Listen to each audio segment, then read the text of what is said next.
All right, man, let's talk. Let's get it. So I seen Xander and Boots in this press conference. Boots was talking spicy. Xander had been running this trap though about the fight, and one of the things that I seen that Boots brought up was the fact that he offered a 45-55 split to the winner, and Xander said no. And according to Xander, in one of the interviews, Xander took the took 50-50. And he basically said, well, Xander didn't believe in himself because he didn't take the 55-45. I mean, for the most part, Xander could have, really asked for the 60 ball. He got 2 belts. He didn't have to fight you, but he took 50-50.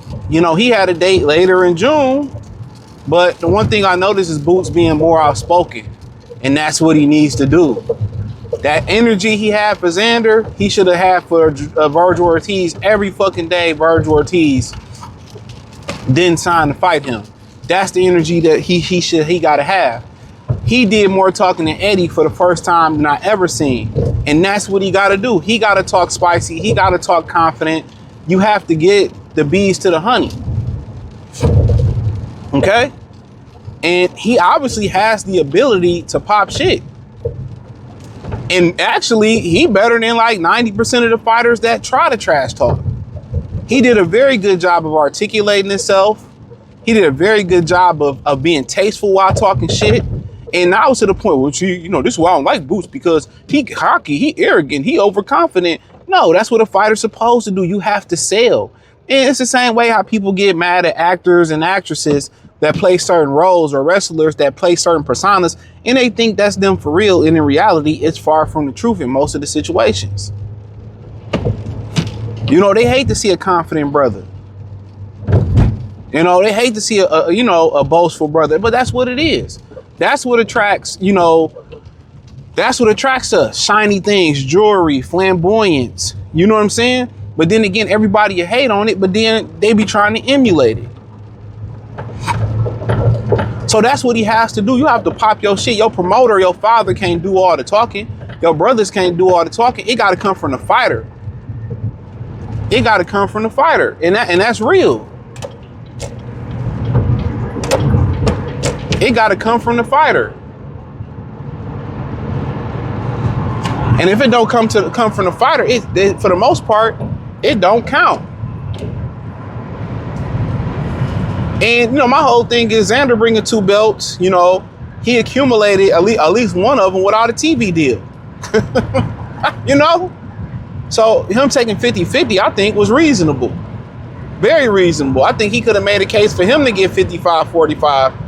And then the thing came up about defense, and they say Boots get hit a lot. He like, well, he get hit a lot, and people say I get hit a lot, but the problem with people saying Boots get hit a lot is versus lower level opposition. You getting hit by guys we never heard of, guys that most people don't consider to be elite world title level guys. Now you got to go in there and show Xander that he not fast, or he can be hit, or he don't move his head, and you got to go execute that. But most people, if you ask them to be honest, Puerto Rican brothers, brats, whatever, they gonna pick. To be honest, they gonna pick Jaron Boots Ennis to win this fight.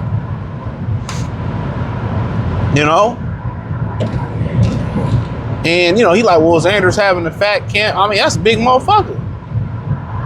Xander make a point. You was fighting all small guys. Now you fighting a guy that can, we think can at least match your physicality. Younger guy. And this fight still won't legitimize Boots, because people don't think Xander Zayas that good to begin with. That's the wild thing about it. People don't think Xander Zayas that good to begin with. So this fight is a step up. But even if you dominate him, most people in the boxing world don't feel like it legitimizes you. I think to be legit, you had to go out there and beat Sebastian Fondor. I feel like that's the only fight at 54 that can make people believe Boots is legit. Virgil Ortiz, you know, that was just the fling from the welterweight division that should have happened. That got held up by Spencer Crawford. But to legitimize him is for Fondora. That's the fight. But unfortunately for him, you know, Fondora ain't trying to get in there. And for Xander Zayas, I mean, Fondora already ducked Xander Zayas. So that you know everything you need to know. So, I mean, ultimately, I love the energy that Boots Braun finally popped this shit. I don't understand why he was being so silent, why he's so bashful from the interviews. You know, especially when you won't market yourself in between fights. So that's one thing I credit to Shakur Stevenson. Shakur Stevenson keep his buzz going throughout in between fights. He'll do an interview here. He'll pop up on social media here. He'll interact with the fans there. You like it or not, like what he's saying or not. He knows how, he understands the ability to market himself in between fights. So his name ain't really never fell out the algorithm. Now you got people who believe to go through the Fabulous system. The Fabolous. Now anybody know anything about Fabulous? Fabulous was the opposite of what Plies was. See, Plies flooded niggas with albums. Plies would go album. You know, Fabulous longevity. He was able to drop an album, you know, it do well, tour, do some shows, tour, and he go away for about a year some change, do another album, do the same. So Fabulous used to pop out, pop in, pop out. That was Fabulous thing. Fabulous was the king of that shit. Fabulous would pop in with an album, boom, boom, boom, boom, go away for a while, then, you know, pop out with another quality album. That was his thing.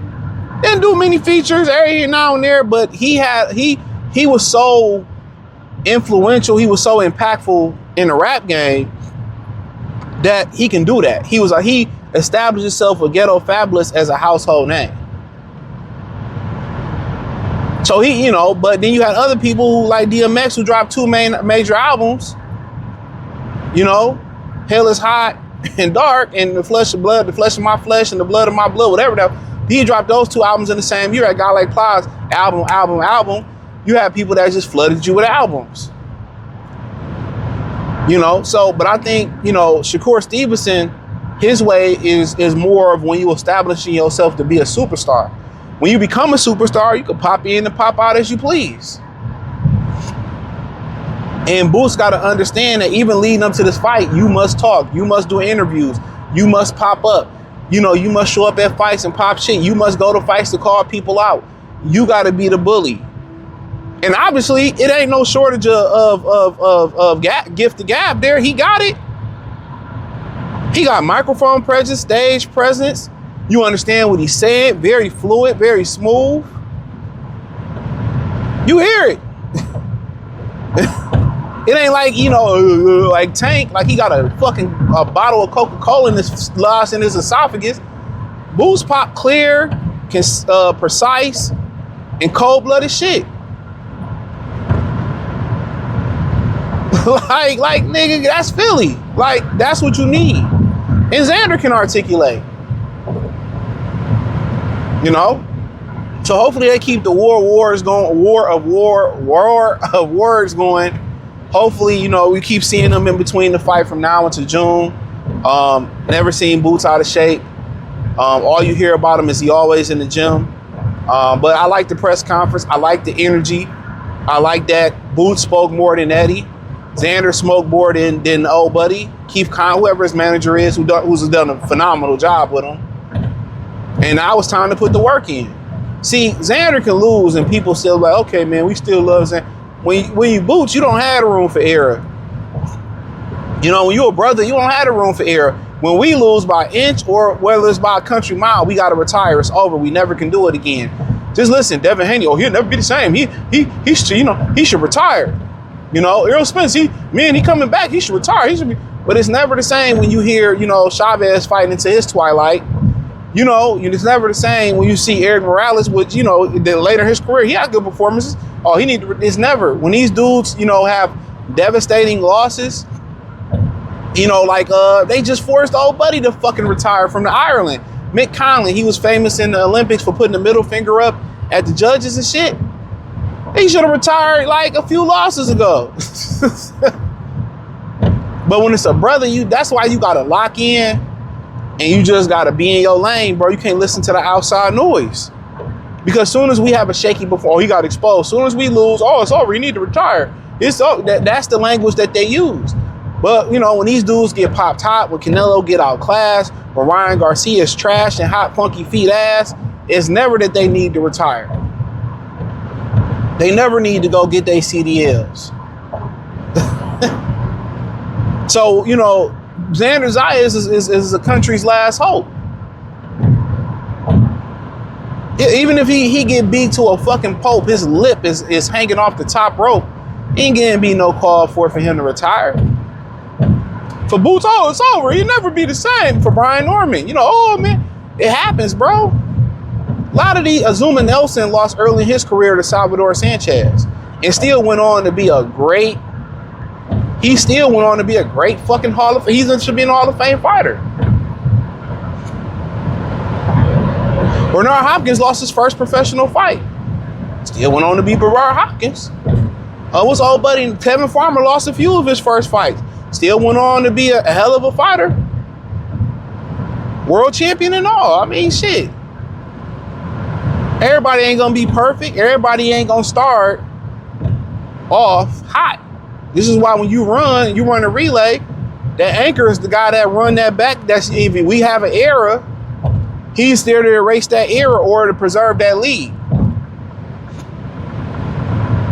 Some of these fighters got anchor careers. Start off slow, and as you get older, you start to prioritize stuff. You start having kids. When you start living life. When you're young, you believe you're invincible. I can take it all.